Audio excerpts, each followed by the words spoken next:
Primero, algunas breves palabras sobre cirrosis.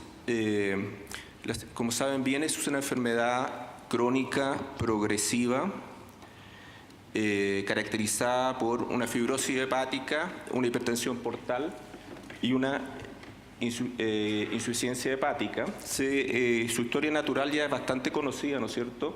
Un largo periodo de enfermedad precirrótica, un periodo de cirrosis compensada con sobrevida de alrededor de 12 años y finalmente una cirrosis descompensada con sobrevida entre 3 a 5 años.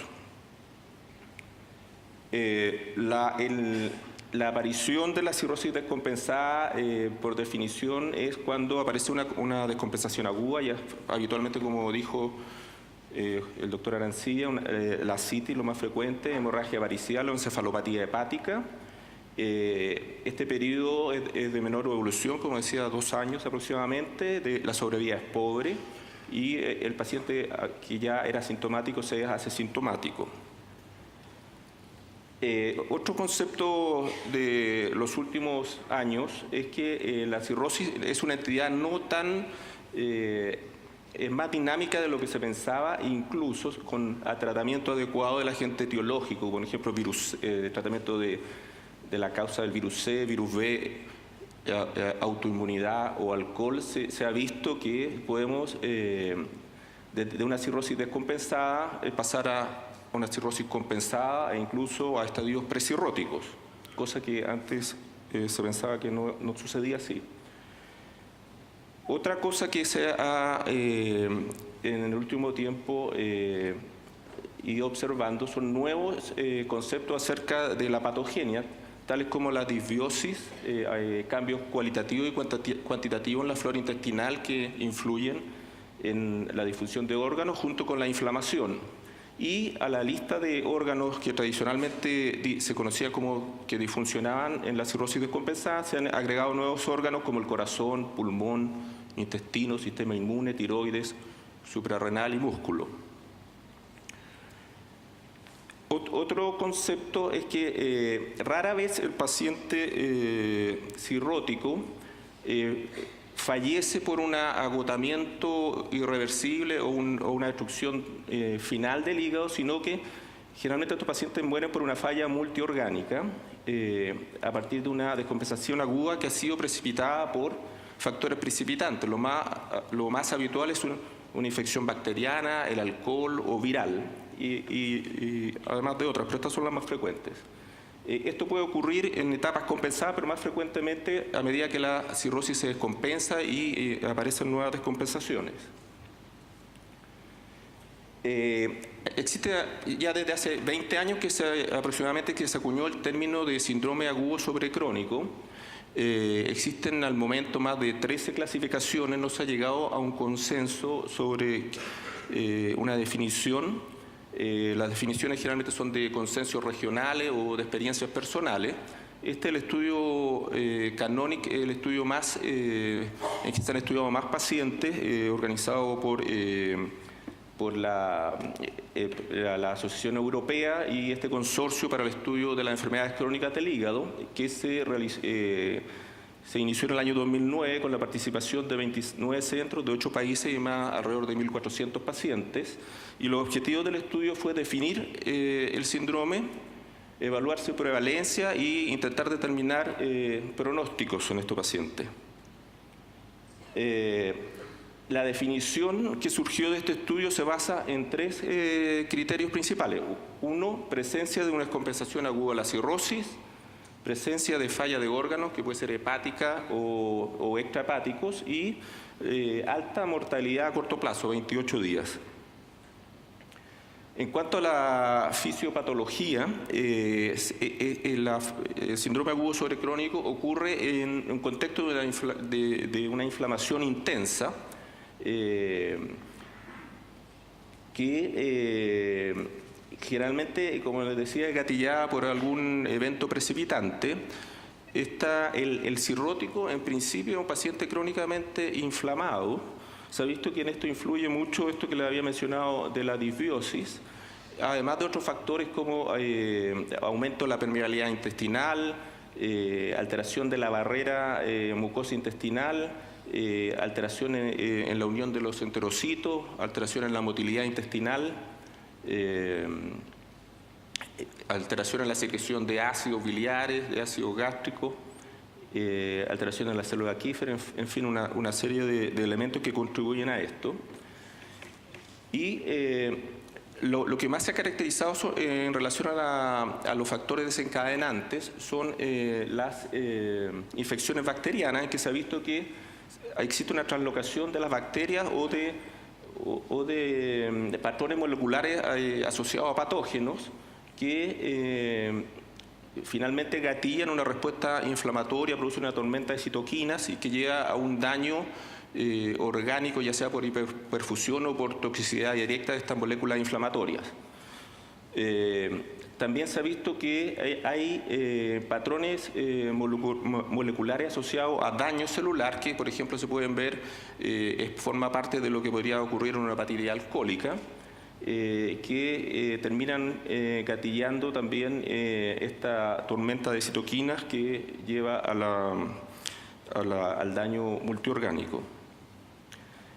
En cuanto a la prevalencia, en el estudio Canonic se pudo determinar que los cirróticos con descompensación aguda, un 30% que ingresaron al hospital con descompensación aguda, finalmente un 30% tenían síndrome agudo sobrecrónico, 23 al inicio y 8 durante la hospitalización.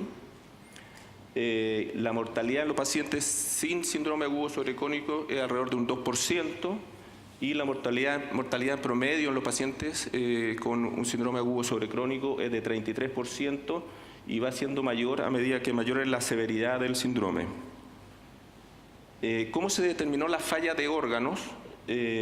Con una modificación del score SOFA, usado como score en cuidados intensivos, que se adaptó al paciente cirrótico, que evalúa la falla de 6 órganos, la falla de hígado, con un valor se estimó un valor de bilirrubina mayor de 12, riñón, creatinina mayor de 2 o terapia de reemplazo renal, cerebro con encefalopatía hepática 3 o 4, coagulación con INR mayor de 2,5, circulación, necesidad de uso de vasopresores y pulmón con PAFI menores de 200.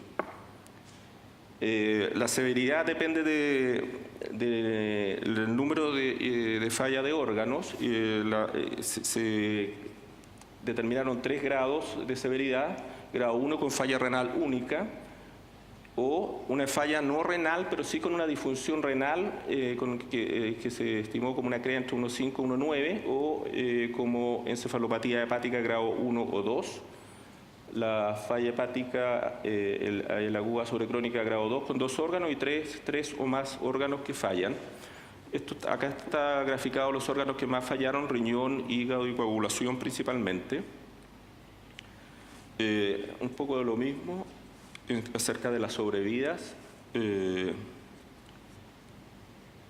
Ahora, otro concepto importante es que los autores de estos trabajos y después con los análisis posteriores determinaron que tan importante como el grado de severidad de los órganos es la evolución de estos pacientes durante la primera semana, porque vieron que a los 7 días en general alcanzaban su mayor deterioro.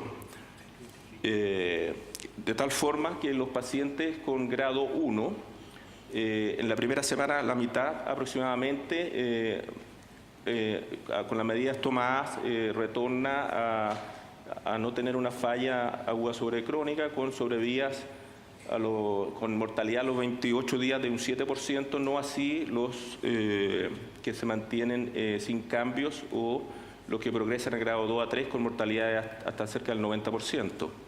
De los grados 2, un 35% mejora con mortalidades a los 28 días bajas del 5%, y los grados 3, una minoría logra recuperarse un 13%, el resto, que aproximadamente un 74%, fallece.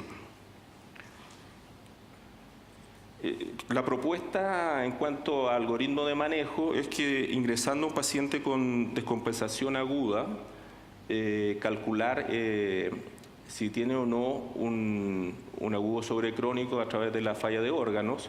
Si existe, y esto tiene que ser precoz, y si esto existe, darle soporte de órganos, tratamiento médico, y si hay una infección, tratar precozmente la infección, y evaluar si es candidato a trasplante hepático, y durante la primera semana evaluar cómo progresa esto, si tiende a recuperarse o no. Y ellos proponen para esto este score que también nació posteriormente del mismo trabajo, en que se le agrega la edad del paciente y los leucocitos, y según esto calculan entre de un puntaje 0 a 100, y en los pacientes que tienen más de 4 fallas de órganos o que tienen un puntaje sobre 64, a los 6 meses prácticamente el 100% está muerto. Entonces se estima que en estos pacientes en realidad conviene valorar la limitación del esfuerzo terapéutico. Sí que también es de utilidad cuando uno tiene que estimar la futilidad de lo que uno está realizando.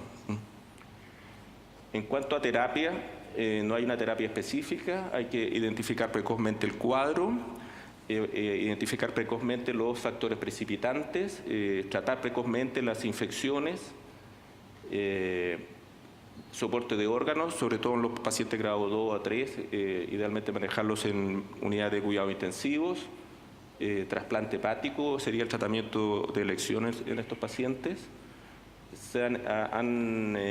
Los sistemas de soporte hepático como con albúmina se ha demostrado que no mejoran la sobrevida. Hay algunos trabajos con tratamiento inmunomodulador y regenerativo, con factores de crecimiento de colonia de granulocitos y también terapias con células madres que parecen ser prometedores, pero hay pocos trabajos. Y el tratamiento definitivo, como les decía, es el trasplante. El problema en estos pacientes es que la misma gravedad a veces lo contraindica, la ventana terapéutica se estrecha y la mortalidad de estos pacientes en lista de espera es muy alto. De hecho, en los trabajos Canonic y otros posteriores, solo alrededor de un 10% logra trasplantarse. Han planteado que estos pacientes deberían priorizarse, pero aún hay escasos estudios. Y por los estudios que hay, como estos pacientes del estudio Canonic, se ve que la sobrevida a 6 meses es bastante buena, 90% versus 10%. Y estoy terminando. Finalmente, mencionarles que estos cálculos se pueden realizar a través de la página web de esta fundación, o también bajarlo en las calculadoras, y uno puede calcular qué grado de fallo de acudión crónica tiene, aplicar el otro score y ver las sobrevidas. Y por último, mencionarles que en Latinoamérica se va a realizar este estudio aclara que... En el tiempo, doctor Roblero, le pido que termine. Terminamos. Se va a realizar en Latinoamérica para comparar con los estudios europeos y asiáticos. Gracias.